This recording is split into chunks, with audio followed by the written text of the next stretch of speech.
Hey there, I'm Frank Mitchell. On this channel, it's all about helping you understand your car and keeping it running the way it should. Whether it's routine maintenance or solving those tricky problems, I've got you covered. If you find this useful, give the video a like, hit that subscribe button, and be sure to watch till the end.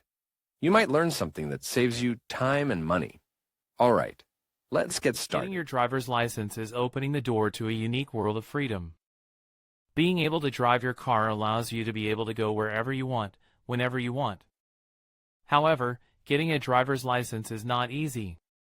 It requires some paperwork, a lot of study, patience, and passing 2 exams, one theoretical and one practical.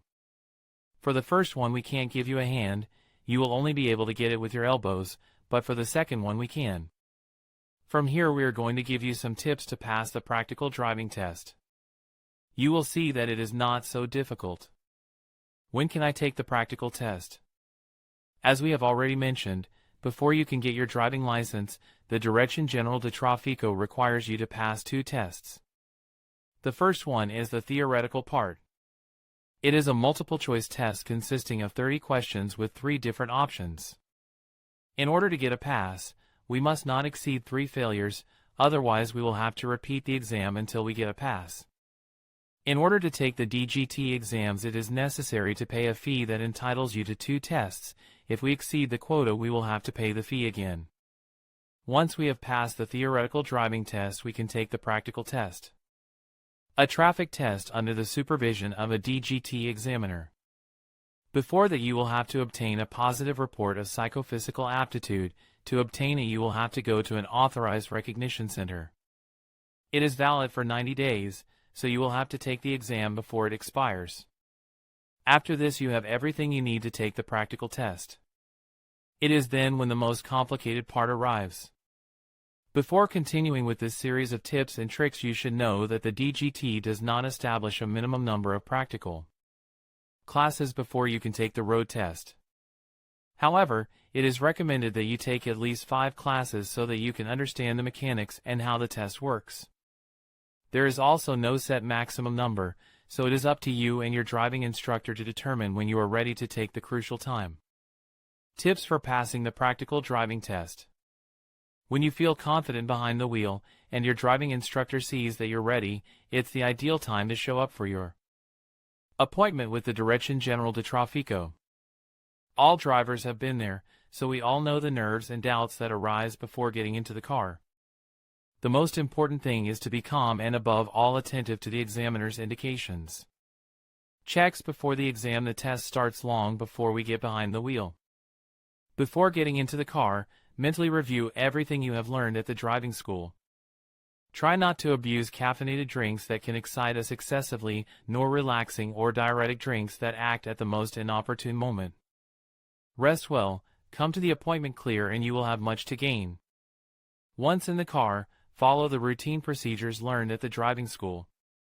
These are the points you should set up and check: lights, seat belts, seat rearview mirrors, don't forget the interior, handbrake, ignition. Key shift lever tips during the practical test. No 2 exams are the same, so we cannot give you a standard of tests or difficulties to which you will be submitted.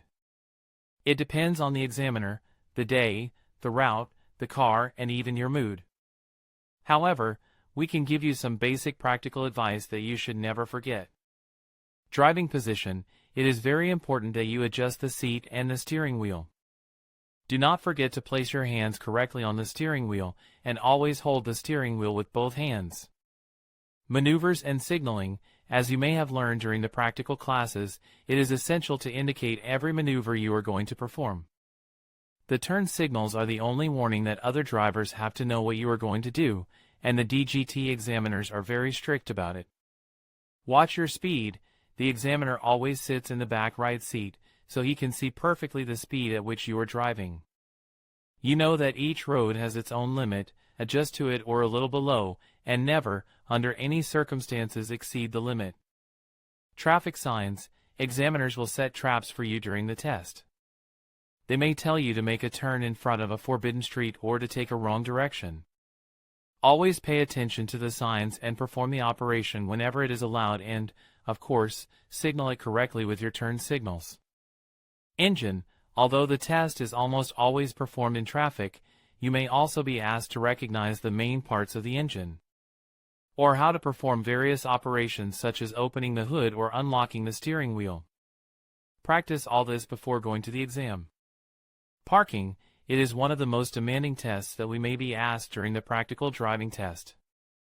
The parking in line is the most complicated. Signal the maneuver, take references, and perform the maneuver calmly without climbing the curb and without hitting other cars that may be parked.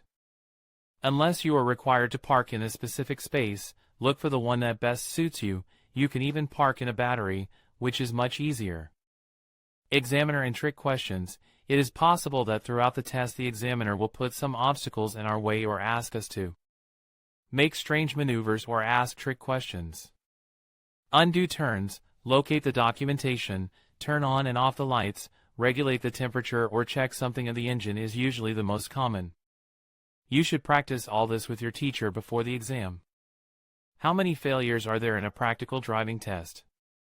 In the driving test, the examiners must follow a standardized grading criterion. There are 3 different types of failures: eliminatory, deficient, and minor. A student will be declared unfit when the following circumstances occur, with 1 eliminating failure with 2 deficient faults with 1 deficient and 5 minor faults. With 10 minor offenses, the different considerations for misdemeanors are established in the qualification criteria of the Dirección General de Tráfico. Eliminating offense, any behavior or failure to comply with the rules that pose a danger to the integrity or safety of the driver or other road users. It is also considered an eliminating fault the non-compliance of any traffic regulatory signal that are classified as serious or very serious infractions. Deficient fault, actions or breaches of rules that hinder, prevent, or significantly impede the movement of other users. It also includes the non-compliance of regulatory signals that do not constitute an eliminating fault. Slight fault, any behavior or non-compliance with rules that do not constitute an eliminating or deficient fault, as well as the incorrect handling of the vehicle controls, without prejudice that this fact may be assessed as a more serious fault. Where to consult the result of the practical driving test. After the hard and agonizing test, the examiner will analyze the exam to determine if you are suitable or not depending on the possible mistakes you have made. The result will be recorded in the DGT database the day after the test is taken, from 5 p.m. onwards. There are 3 ways to consult the results: by internet, with your personal data, ID card, date of birth, date of exam, and the type of exam you have taken. All this through the specific portal of the DGT. Through the MeDGT application, available for any mobile device, it is the most convenient and quickest way. Simply indicate the above data and you will know instantly if you have passed or not. In person, it is the slowest and most cumbersome way, although it is also possible to know the result of the exam by going to any Jefatura de Tráfico. Go with a previous appointment and with your ID card and they will tell you the grade. We know that getting your driving license is not easy, but it is worth it. The advantages far outweigh the brief moments of difficulty and anguish. Now you just need to take a look at the catalog of new cars, although you also have at your fingertips a large collection of second-hand cars. If you don't know which one to get, here is a list of the best cars for beginners. In conclusion, passing your practical driving test is all about preparation, confidence, and understanding the key elements of safe driving. Remember to practice regularly, familiarize yourself with the test routes, and stay calm during the exam. By following these tips and tricks, you can increase your chances of success and become a skilled, responsible driver. Good luck, and drive safely.